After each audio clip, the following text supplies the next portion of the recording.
Hey, Slater Crusaders, thanks for watching. About a year ago when I was talking to a buddy of mine about writing a book, and I was telling him how nervous I was to write it and put it out there, he said, Slater, there's a theory in Silicon Valley. It's called fail fast, which means just do it.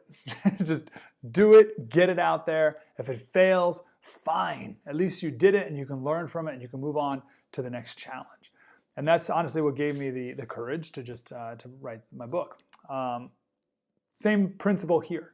We're going to try something a little different with these videos here. See if they work. If they don't, at least we failed fast. We'll move on to the next challenge. But in the meantime, I hope you do enjoy them. I want to do a video here about how our society needs more heroes, or better heroes.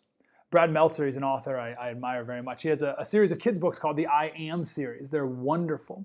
Please buy them all for your kids. The reason he wrote it is the same thing. He thought our society had the wrong heroes and how much we looked to actors and just celebrities as heroes, and they shouldn't be. Jerry Seinfeld has a great stand-up routine. We'll put it in the comment section here. He says, actors, these are not impressive people. Why are we so fascinated with actors? He says, they haven't got a thought in their stupid bedhead mini brains. We must honor this man. Why? Well, he pretended to be Bob Johnson. Right? Playing dress up and pretend is not genius. Roll the cameras, put on these clothes, stand there, ready, say what we told you to say. So who should our kids know about? Who should we all know about?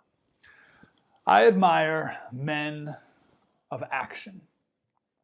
On my radio show every Monday at 1 o'clock Pacific, we have a biography segment. We talk to a different biographer about someone who made America great, and 3 characteristics of that person that defines them that we can apply hopefully to our life. Last week, we talked about the men of the Massachusetts 54th Infantry Regiment. These were men of action. No talk, all action. What made them unique is they were the first black regiment to fight in the Civil War. Now, when Lincoln first allowed this, with the Emancipation Proclamation, Massachusetts was the only state that funded an all-black unit. So black men came from all across the country to Massachusetts to fight.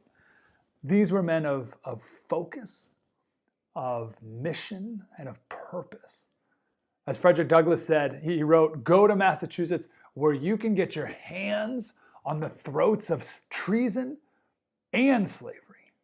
Meaning you can end the treason of the South and you can be a part of ending slavery. This is your mission. Don't miss it. Don't ignore it. But even the relatively enlightened white people in the South thought that letting black people serve in the military was too much. They didn't think that black men were disciplined or brave enough to be soldiers. And what I love about this story is instead of whining about it, instead of complaining about it, instead of writing blowhardy op-eds about, no, I am brave. Well, James Gooding, he wrote in a newspaper that we need to fight to vindicate a foul aspersion that we are not men. In other words, we have to fight because we have to prove them wrong. And in many battles, they indeed proved themselves to be men of discipline and bravery. When people had the wrong perception about them, they could have complained about it, but they chose to prove them wrong through action. July 11th, 1863, these men were months into their mission. They were exhausted, they were hungry, but they were still ready to fight. They were led by a 25-year-old white man, Robert Shaw. In the 54th, these men, they were looking in the distance at the Confederate-controlled Fort Wagner, this is in South Carolina. And at this point, Brigadier General George Strong, he said to the men, "Is there a man here who thinks himself unable to sleep in that fort tonight?" And the men all shouted in unison, "No!" So Strong grabbed one of the guys who was holding an American flag, and he said, "If this man should fall, who will lift the flag and carry it on?" And at that point, Robert Shaw stepped out from his tent. He said, "I will." Everyone went nuts. One of the men in the 54th wrote in his diary that this moment created the deafening cheers of the mighty host of men who were about to plunge themselves into the fiery vortex of hell. The next day, the men attacked. It was a near suicide mission. They vastly underestimated the men and the artillery inside the fort. They had no chance. 281 men of the 54th were killed that day. The next morning, the Confederates stripped the black soldiers of anything they could find that would be useful and piled them all in a mass grave.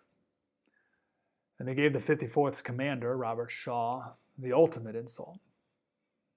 He, the only white man, was piled into that same mass grave.